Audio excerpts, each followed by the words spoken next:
And how's it going, everybody? Greg Scott Bailey here. Welcome back to my YouTube channel, and welcome now to the Mandalorian Season 3 after show, the spoiler talk after show. So let's just dive right in and talk about it, okay? And how about that, right? Mandalorian's back. Din Djarin, great to see him. Grogu's back. Was it Grief Karga? No, High Magistrate Karga? Again, if you guys had not listened to me previously and not seen the title of this video, this is a spoiler chat. So I'm just going to kind of go over my thoughts about what I saw in the episode and discuss a little bit. And down in the comments below, I'd love to hear your thoughts as well. So, right off the back, small little gripe. It was 32 minutes long. that's that's a really quick premiere episode. And I kept seeing online other people saying that the first two episodes are great. So I kept seeing were they releasing two episodes at once? Only one available on Disney Plus. So they must have been talking about the premiere itself, the people that got to go, 6, 7, 8 hours ago and watch the first two episodes. I'm guessing at I don't know where, somewhere in LA. So good for them. I'm gonna be that frustrating fan that's gonna be like, why not me too? So, but hey, that's okay. It tends to happen. They get to see some of the extra stuff. Sometimes they send out episodes in advance to the folks that are professional. I don't know, professional people that write and blog about stuff.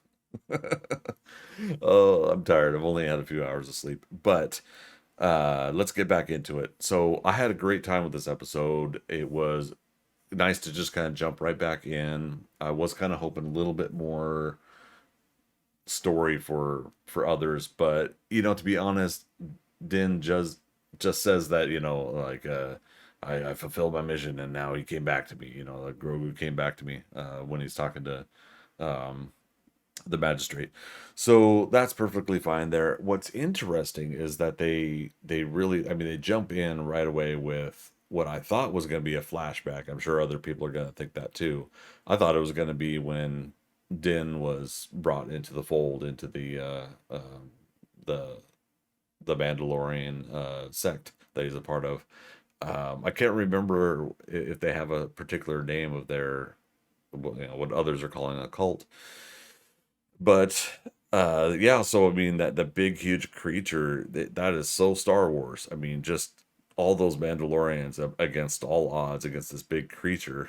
And I I I, I mean, part of me is kind of like, all right, why doesn't everybody just scatter? The thing obviously can't go everywhere, but but then you're like, no, no, no, no. Okay, they got to take this creature out, and they fought together. What was nice is to see some of the coordination. We got to see the other Mandalorian with the big Gatling gun. Had he's still around, so that's great to see that character. But the armor, I don't know, man. I gotta sit here and just actually kind of think about this. I don't know if I at all like this particular sect of the Mandalorians. And other people have said it before too with episode season 1 and season 2 about the whole like not removing your helmet. And obviously that's not like the biggest charter for them, but that is part of their mandate, is that they don't remove the helmet. And I'm wondering, like, what really is this this need to be so strict about that? It's such an odd thing to me. So I'm trying to put myself in the shoes of or the boots, the jetpack. I'm trying to put myself in the jetpack of these particular Mandalorians, and I'm trying to kind of figure out like why is that so important? Because of that one incident and revealing himself to Grogu, of all things, is considered, making him an apostate, I guess. So I'm having trouble still wanting to have Din Djarin go back to these guys, but I think they're also badass too. So for storytelling purposes, I'm kind of frustrated. For just straight up action and fun, I think they're pretty cool, and I think it's pretty neat. So we'll see how that plays out. But what that leads us into is Din still wants to um, uh, basically wash himself clean of his of his grievance, removing his helmet. And so I'm thinking here, okay, so we're going to go ahead and follow his mission to do so. We see later on that oh gosh, Bo-Katan. We see Bo-Katan, and Katie Sackhoff is amazing. I'm so glad she got to do the live action version of Bo-Katan, but she is just not having any of it of anything, and I mean, I want to jokingly say if the droid said Din Djarin has arrived. Okay, stall him. I have to get to my chair and sit in a dramatic pose. But she pulls off dramatic pose. It was great. So I was happy to see Bo-Katan in the first episode. I've been really wanting to see more of Katie Sackhoff in that character. So I was glad to see at least the first episode. But of course, I want to see in action. I want to see Bo-Katan and the Mandalorians restored. That is the side of the Mandalorians that I, as a viewer, am looking forward to. And while I get kind of the storytelling purpose from the Clone Wars to now situation for that character. I don't know. I just want to go ahead and see the Mandalorians restored, and I want to see it under the leadership of Bo-Katan. Things may change in this season. I have to allow myself that possibility that Bo-Katan could do something that I won't agree with, and the armor and the other sect of Mandalorians might redeem themselves in my eyes as characters that I want to follow. So it's going to be interesting to see how that plays out. Purposely holding off on Grogu here because I want to talk about some other stuff. Everybody wants to talk about Baby Yoda, the staple of the show, despite the everything else is just amazing. So so I find this interesting that I'm wondering, like, how do you devastate an entire planet and make it, poisoned so you can't be on it? Now he's going to have his armor, but he needs something else that can possibly go through poisoned area without, I guess, risking his own life. And the only kind of droid that he really trusted was IG-11. I always say 8811. I always mix those. This is IG-11, if I remember correctly. I was like, wait, this number is lower than 88, IG-88, the original one that we all knew about in the 80s. So IG-11, the idea there is to try to get that droid back in operation. Doesn't work, which I'm glad. I'm actually kind of glad that wasn't just like a quick fix. Like, hooray! Now we have that droid back. Although I wonder where in the Naboo fighter he would fit. I guess there's got to be cargo space in there. It's just I always think about the you have the cockpit and you have Grogu's little dome and that's it. The astromech droid dome. So, anyways, I'm glad that it didn't work. That they couldn't get IG-11 back in operation, and it was kind of freaky that he was back on mission to kill Grogu. Um, Now, I don't believe they said specifically, but the little creatures that Babu Frick is like, I don't think this is necessarily Babu Frick, right? I don't, somebody tell me down in the comments below if I'm wrong. But the creatures that Babu Frick was from fixing or trying to work on it, the chatter, the I can't even imitate it. It's just so fun. It's great to see that there is some of these little nostalgic moments in here. And what I love, despite everybody's feelings on the sequel movies and where they went, most everybody I talked to loved Babu Frick, and to have like this little creature, it takes me back to some of those days of like Fraggle Rock and the Doozers and some of the Jim Henson production kind of characters like that you would have, like little tiny creature like that, like the Doozers, that just basically just warm your heart and they're fun to watch and listen to and everything. So I don't know if anybody else has felt that way, but the Babu Frick character and its race reminds me of the Doozers. I don't know why. So if you haven't seen Fraggle Rock, I recommend it. So I loved seeing that they were trying to put IG-11 back together. It wouldn't work. What if I got this part? So the whole quest thing is happening again, trying to go to this place to get this part, to do this thing, and to go to this, to so I first kind of found that a little bit frustrating about the Mandalorian show overall. Like, here we go, another mission to do this thing to get to that. And I think that harkens back to me playing games where you have to do that, video games and whatnot, where you have to go get a part, but in order to get this part, this person says, I'll give it to you, but you got to go over to the other town to get this other thing for me, and then I'll get it for you. So you go over to the other town, you say, hey, I need to get this for this guy because he's going to get me a part for this thing. Okay, well, can you bake me a pie from, I'm bringing up the World of Warcraft thing. I need this pie baked so that I'm fed for the day. I don't know.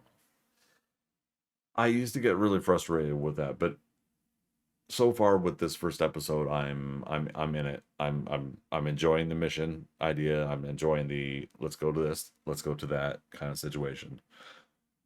The pirates scenario, we all know that's coming back again. And I think Din had the right idea, as much as in real life I don't believe in it for the story purposes and for the character. Din asked the right question. You sure you want to let him go? Um, the magistrate said that, he'll tell everybody we don't tolerate this here. And I'm sitting there like, no, he's coming back and something else is going to happen. And we see it. We see that the pirates want to go after Din now because of this. And it adds that extra element. They're going to come in on another episode and they're going to mess something up for the Mando. And I don't know how I feel about that. That's a predictable part. But if they end up kind of being action fodder, okay, fine. But if something happens in a serious way, it's one of those things where I just wish like Mando had, after leaving they shot down the four pirates and left the one for him to run away. I kind of wish he had just like behind Karga's back just went ahead and caught up with the guy and got rid of him, because the character itself had said, are you sure? Because he knows what's going to happen, and there, lo and behold.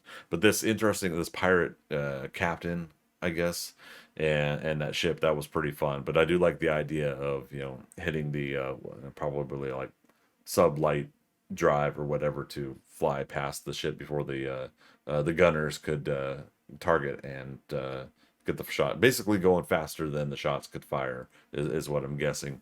So I do like that they did that and they didn't waste too much time on it. But what was really fun about that little asteroid belt chase was, and with the music, and the music is the fact that we get to see Din doing his thing, being the boogeyman, being even in space flight form, in fighter pilot form, he's able to sneak around and take one out and do it again. So one has to imagine, similar to John Wick, how many times are people going to go ahead and say, this person has systematically taken out so many different people that have tried to take him out. Is it really worth it for me to try to see if I'm the one that's going to be able to be the one that finally defeats him? Because you're not going to be. This is the boogeyman you're going after. This is the Baba Yaga. The Baba Yaga Fett. Somebody else has had to have said that. I can't be the first one to think of that. But that's my thoughts on that. As I really wish the whole pirate thing. I'm hoping that they'll just end up being action fodder for Din, because I want to stay on course for the story. Um, so real quick, Grogu, Baby Yoda, very sweet, very cute, very wonderful. Again, in the episode, minimal force powers, and I was fine by that, because I don't want to see that being the thing that constantly gets Mando out of every situation. We know that Grogu's powerful enough to do things, but once that card is dealt in a larger group setting, once everybody starts knowing that Grogu is force sensitive, a Jedi capable creature, then the stakes are going to continue to increase even more. And I don't think we want that right now for the beginning of this season. We want to elevate to that, and we've seen it in the trailer. We see the moment where Grogu force pushes a creature out of a cave or something like that. So I look forward to seeing that very adorable moment going through hyperspace. Real quick though, was that space whales? I think that was space whales, and I wonder if that's going to tie over to Ezra and the rest of the oh gosh, I'm so brain dead tonight. Ashoka and everybody, Sabine and everybody. I'm wondering if that's just like a little hint, a little tie-in, or in general, if it's just when you're in hyperspace, other things are in hyperspace, like the space whales. But yeah, so I like the sweet, adorable moment. Grogu coming out of the astromech area and then climbing up under the arm and cuddling with Din. It's one of those things like Pedro Pascal in general. Like I know there's other actors and stuff under the helmet and stuff like that. And I don't care about that. The character is what's important, but the association with Pedro Pascal of being both Space Daddy and Apocalypse Daddy, trying to save these kids. It's very sweet, and it's very much something I think everybody is really enjoying right now. Is that you can look forward to following this character and trusting that character is going to do everything they can to protect the kid that they've sworn to protect. So I do look forward to continuing to see that bond between these characters. And despite what we know in advance a little bit for the sequel movies of where the First Order comes in and everything like that at some point, um, it's one of those things where, okay, if we're now a couple of years, I guess Dave Filoni had said that Grogu had trained with Luke for 2 years. And I'm hoping I'm not seeing the wrong. I'm hoping that's not a spreading a rumor or false information. So don't hold that to me too much. But I was seeing something where that he said that it was 2 years that he was with Luke for that initial training. So I find that kind of interesting, but it's the same thing with like Luke on Dagobah with Yoda. To me, I felt that was several months of time while Han and Leia and Chewie and 3PO and R2 where they were being chased constantly from system to system by the Empire. We just saw a condensed version of that. When I was a kid, I always thought that, and I guess there's a novelized version too, where everybody's being chased by the Empire and Luke's being trained by Yoda. It doesn't seem like it was just a couple days or a weekend training to me for Luke. But I guess some other people thought that that's what that was. So it's really interesting. I find that interesting. But I could see several months for Luke and Yoda. So in the reverse, I thought it was several months for Grogu and Luke. And so if he's saying it's a couple years, I'll go with it. I'm just hoping that we do get a little bit more flashback then that explains that there was some things that were trained. What helped Grogu hone in and understand some things. And I do like that he wanted to hug and hold the Babu Frick character. Yeah, yeah, I'm gonna just like saying Baby Yoda. I don't know if that was Babu Frick or not, but that was adorable. I think that makes a little bit more of a growth for Grogu. That okay, just because this creature is probably bite size doesn't mean that it's something to eat. And I think it's cool that Grogu wanted to hug and thought was an enduring or it was an enjoyable moment for the character, I think. And I do like that Din continues to say he's young. He's like 52 years old now. He was 50, now he's 52 years old. So again, the maturity extension may be different for Yoda's race And despite it being 50 years, the actual maturity of the character, I'm guessing, could stretch out that long as well. I don't know. But I do, yes, I do look forward to seeing where this character continues to grow, because we're not just following Din, we're not following the Mandalorian, we're also following Grogu. They've continued now to add Grogu to, this is the third season now, and they've made sure that these characters have not permanently separated.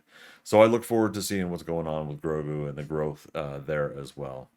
Lastly, the idea of going back to Mandalore. I'm gonna circle back and say that I'm really hoping that this pays off. But what I'm hoping is, I'm hoping Din finds a way to just unite factions, really.